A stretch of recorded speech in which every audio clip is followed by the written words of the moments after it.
Hello everyone. This is a lecture on equivalence and non-inferiority trials. It's important for clinical epidemiologists to recognize this study design as it is not uncommonly undertaken in the research setting. We're probably all quite familiar with superiority trials, which is the classic study design. To remind you, it is a trial that's undertaken to compare an intervention of interest against a comparator, and usually that comparator is current best practice, whether that be placebo if there's nothing else available at the time, or if it's an active comparator. And the aim is to demonstrate that the intervention has got greater efficacy than that of the comparator. It's quite distinct, however, to design a trial that looks at whether or not the intervention is not superior, but rather either equivalent or non-inferior to its comparator. Again, its comparator has to be current best practice, and in this setting, it's usually an active comparator rather than placebo. So equivalence means that the new intervention is both not more and not less efficacious than the comparator. Whereas non-inferiority simply means that the intervention is not less efficacious. Why would we undertake such trials? Mainly the reason is that the new intervention that we're trying to evaluate has got an advantage over the comparator in terms of something other than efficacy. So for example, it might have less adverse effects, it might have better or lesser cost. Its pharmacokinetic profile, if it's a drug, for example, might lead to more convenient dosing. In a practical situation, it means that a new intervention mostly wants to join an existing market. So for the treatment options available for a particular condition, they are existing drugs or interventions already present, and a new intervention wanting to enter that market doesn't need to show itself to be better necessarily than existing players, so much as that it's just non-inferior. So non-inferiority studies are far more commonly undertaken than equivalent studies. In order to understand the difference between equivalence and non-inferiority trials and superiority trials, it's important to have a firm understanding of key statistical and study design principles in clinical trials. So first up, the null hypothesis, or H0. This assumes that there is no difference between the intervention and the comparator. So that is that the intervention's not any better nor any worse than its comparator. The alternative hypothesis is that there is a difference, and this is HA. So in frequentist statistics, the null hypothesis is the reference state. So we draw a sample from a population, we undertake a study and find a particular difference between the intervention and its comparator, and we apply statistical tests to this difference to determine whether or not that could have arisen due to chance. And if that chance was actually quite small, the probability of a chance finding was quite small, conventionally less than 5%, then we reject the null hypothesis. That is, we conclude that there is a difference between the intervention and its comparator. Now, because these studies are drawn from a sample of the true population rather than the whole population itself, which would mean that it's a census, because this is a study rather than a census, we make some inference from the study samples about the true population, and that leaves us potential for error. If in the first instance, based on the study results, the null hypothesis is rejected, that is, that there is a conclusion that the intervention is different from the comparator, and in truth there is a difference, then that's a good situation. That reflects the power of a study, the capacity of the study to detect a difference when it truly exists. However, if the conclusion is to reject the null hypothesis, but in truth there is no difference, then that's called a type 1 error, or mathematically an alpha value. If, on the other hand, the conclusion from the study is that there is no difference between the intervention and the comparator, that is, that the null hypothesis is accepted, and that was the truth, then that's a good situation. That's on the top left-hand corner of the 2x2 table. The error that's made, however, when there is a difference and the conclusion from the study is that there isn't, this is called a type 2 error and given the mathematical denotion of beta. So 1 minus beta is the power of the study. The type 1 error is made when there is a conclusion that a treatment difference exists, that is, that the intervention is different from its comparator, when truly it does not exist. And trials are designed around a pre-specified alpha value, and that usually is 0.05. So that is that we allow, when we design a study, for a type 1 error of up to 5%. Now you might have heard this concept of a one versus a two-sided type 1 error. For one-sided type 1 errors, it means that we allow for the error to be made on entirely one side of the null hypothesis. That is, that we assume that the error will either be an overestimate of the truth or an underestimation of the truth. A two-sided alpha value allows for the error to be made on both sides of the null hypothesis. That is, that we allow for the error to be made in terms of either an overestimation or an underestimation of the truth. And this is a more ideal situation because the situation for undertaking a clinical trial should be based on one of equipoise. That is, that we're not actually sure whether or not the intervention of interest is better or worse than the comparator, and therefore we need the study or the clinical trial to help us with that question. So one-sided alpha values work on the premise that we know that there is some difference, it's just that we are not sure how much this difference actually is. Because the reasons are equipoise, it's better in a more ideal situation to assume two-sided alphas in the design of a clinical trial. That being the case, because the total alpha value needs to be 0.05, usually this means that half of it, 0.025, is on either side of the null hypothesis.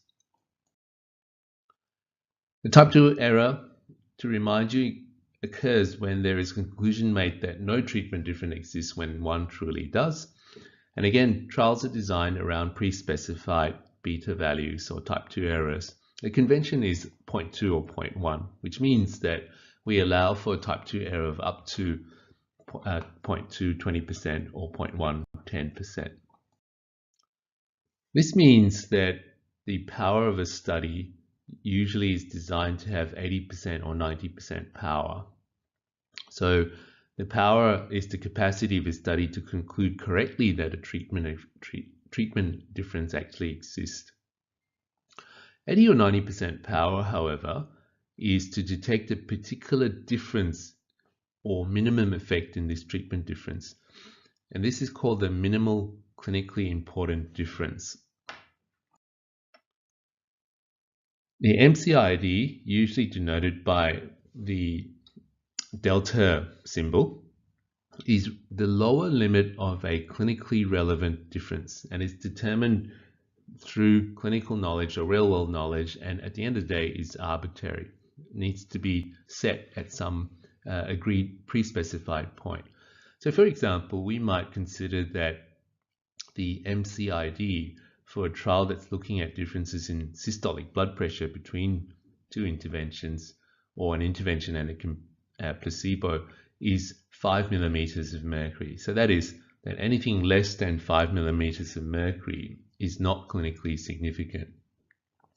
In terms of hazard ratios, for example, let's say that's a hazard ratio for a particular outcome, we might decide that the hazard ratio value of 0.05 is the MCID. So in other words, for it to be clinically meaningful, the hazard ratio needs to be at 0.95 or less, or on the other side of the null hypothesis, 1.05 or more. So when we design a study, it's designed around having power of 80 or 90% to detect this MCID, that is at least this delta value. So in terms of study design for a clinical trial, there are a few factors that determine how much of a sample size is required for a particular study, or like a clinical trial. The sample size required is proportional to the power required and the variability of the outcome measure. So to focus on power, firstly, if we want greater power in a study, then we're going to have a bigger sample size. That makes sense. In terms of variability, this means that if there's more variability in the outcome measure of interest within a trial, this will drive up the need for this will drive up the sample size required for the study. So it's akin to there being noise, if you like, in the outcome measure. The more noise there is, the more uncertainty around the measurement, then the more difficult it would be to pinpoint a difference between two groups. So generally, the higher the variability in the outcome measure, then larger the sample size required will be. Now, the two factors that are inversely correlated with the sample size are the alpha value and the MCID. So if alpha value is going to be higher, so we're happy to tolerate a greater type 1 error, then we would not need such a big sample size. And in terms of the MCID, if that is a big difference that we wish to detect, then we won't need to have, again, such a bigger sample size. Moving the other way, if we are wanting to drill down to a very small MCID, then there needs to be a big sample size just to have enough precision to be able to detect what is a small difference between two groups. So we come back to then equivalence trial and their design and the key statistical issues that we've just discussed in the last few minutes. So recall that the equivalence trial is seeking to determine whether or not an intervention is actually the same as its comparator. So ideally, we would specify the MCID to be 0. This means that the two groups are the same. This is obviously impractical because the sample size required for such a study with an MCID of 0 would be infinity. So the compromise is to decide on a very small value for the MCID, for the delta, and the general rule, and there is no hard and fast rule, but the general rule is that this value, this delta, should be at most half of that used in a superiority trial. And coming up towards the end of this lecture, there's an example from a real published trial that we'll talk about to illustrate this point. So when the study's undertaken, there's a confidence interval around the treatment effect that is derived, as is in most studies. And the results of this finding would be meeting the criterion for equivalence if, number one, the confidence interval for the observed treatment effects crosses the null value, and number two, that this confidence intervals lies totally within the pre-specified range of delta on either side of the null value, keeping in mind that for an equivalence trial, this delta value is actually quite small, predetermined to be quite small. So in this graph illustration here, focus on the first three results. We have the results for 6 hypothetical trials. The confidence intervals for their results are illustrated by the horizontal lines with the arrows on either end. And their results are referenced against 3 vertical bars. Firstly, that which there is no difference between the treatment arms in the middle solid line here. And that means, for example, in a clinical trial, if the hazard ratio is the outcome if it is the result of interest, this would mean that the hazard ratio of 1. We're aware of the concept of a superiority trial. What a superior result would be, that the confidence interval lies completely on the one side, the efficacious side of the null value. So that first example would be the results of a superior result. In terms of equivalence, it has to meet two criteria for a confidence interval. Number one, that it crosses the null value.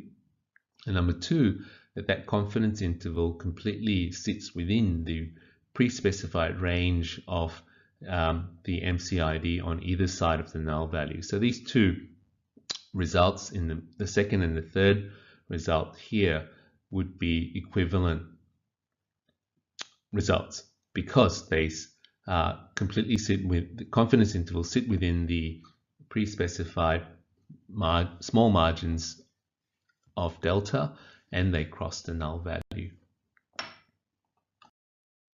In terms of non-inferiority trials, remember that non-inferiority implies either equivalence or superiority, so which means that we only need to specify the minimum n of the delta value, the negative value of the delta, and this means that we only allow for one-sided type 1 error.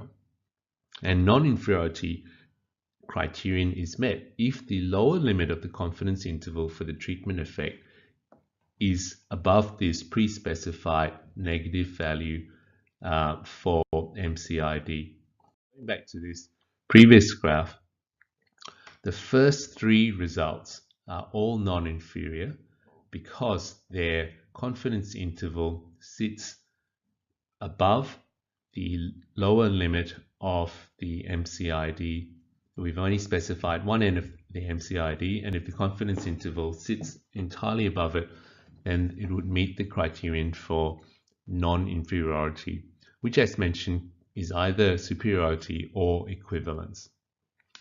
So just to finish up on the last three results, hypothetical results here, the third last one is inferior because the confidence interval sits on one side completely, the negative side, or less efficacious side of the null reference line, whereas the last two results are both inconclusive because they don't meet any pre-specified criteria for equivalence, non-inferiority, or superiority. So the second last one is neither superior nor inferior because it crosses the line of reference and its confidence interval is too wide. And similarly, actually, for the last result as well. I think it's important to realize that just because the results of a trial for a treatment, for an intervention versus its comparator, does not meet superiority, doesn't mean that it is equivalent or non-inferior. And this is a common error made by people when they're interpreting the results of clinical trials. The sample size is required of different trials in general in ascending order are firstly a placebo-controlled superiority trial, and then next up would be an active controlled superiority trial, which generally, all things being considered, would have similar numbers required to a non-inferiority trial. And then the trial design that needs the most people or subjects in it of all are the equivalence trials, and that's because they need to have confidence intervals that sit very tightly within a small margin that denotes equivalence. Okay, here's illustrating some of the concepts that we've been talking about in a real example. This is a trial that was published in the New England Journal of Medicine in 2011. It was looking at the intervention of apixaban, which is a directly acting oral anticoagulant, and the comparator was warfarin, and it was tested in a population of people with non-valvular atrial fibrillation, who many of you might remember puts these people at risk of embolism and stroke, for example. This is a non-inferiority trial. It compared apixaban 5 milligrams twice daily with warfarin, and a big trial, 18,000 people with atrial fibrillation, and the primary outcome was stroke, either ischemic or hemorrhagic stroke, or systemic embolism. And mentioned towards the end in that last sentence, the design of the trial was based on non-inferiority. That is, the first and the principal idea was that apixaban was not inferior to warfarin in terms of stroke or systemic embolism. Now, just to cherry pick some of the discussion or some of the text from the particular publication to highlight what we've been talking about. So firstly, in the top left-hand corner, there is mention that in terms of designing the non-inferiority trial for the primary hypothesis, the lower confidence interval of 1.88 was determined to be the MCID for warfarin versus placebo. So therefore, because this was a non-inferiority trial for apixaban versus warfarin, the lower limit of the MCID was chosen to be half of this effect of 1.88. So therefore, 1.44 was determined to be the lower limit of the MCID. So therefore, a hazard ratio of 1.44 was that lower margin determined for non-inferiority. And move towards the right here in the slide. It says here the control for type 1 error, pre-specified hierarchical testing was performed. So it's quite common for non-inferiority studies, firstly, as mentioned here, to test for this concept of non-inferiority. And then having determined that this intervention is indeed non-inferior to its comparator, it will subsequently go on and test for superiority, so in a sequential fashion as is done here. And then finally, towards the end, the bottom of the slide here, the results, drawn from the results, it says the primary outcome of stroke or systemic embolism for apixaban versus warfarin, the confidence in the hazard ratio was 0.79, with a confidence interval that's 0.66 to 0.95. Now, this 0.95 certainly sits below the pre-specified hazard ratio of 1.44 being the non-inferior criterion. And then, so that particular analysis was satisfied. It was statistically significant. And then the subsequent test for superiority was undertaken, and that was also found to be significant, which would correlate with this confidence interval, completely excluding the value, the null hypothesis value, which is a hazard ratio of 1. So that's quite commonly undertaken in non-inferiority trials to test for superiority after having shown non-inferiority.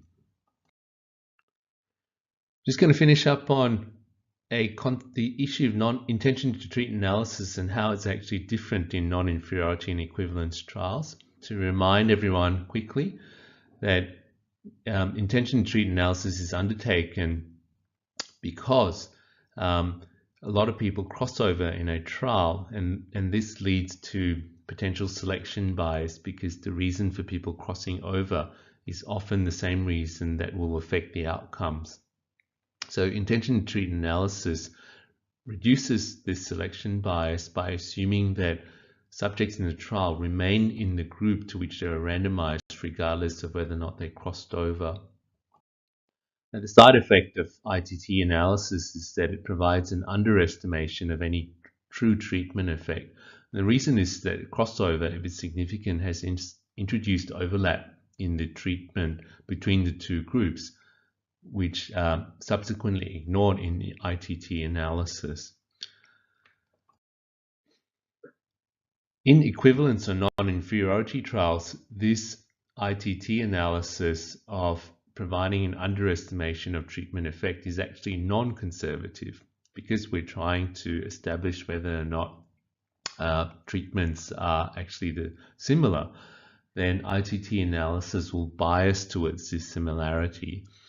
So keep in mind that ITT analysis, when a trial design is non-inferiority, based on non-inferiority or equivalence, that often it's not the preferred method for analysis, and often you'd see that per protocol analysis is undertaken instead. Of course, you still have that issue with selection bias that arises from crossover, which all points to the fact that in the first place, it's probably better to limit crossover rather than have to deal with it subsequently in the analysis. So that's the end of this lecture. I hope that provides you some understanding of what non-inferiority and equivalence trials are. And I thank you for listening.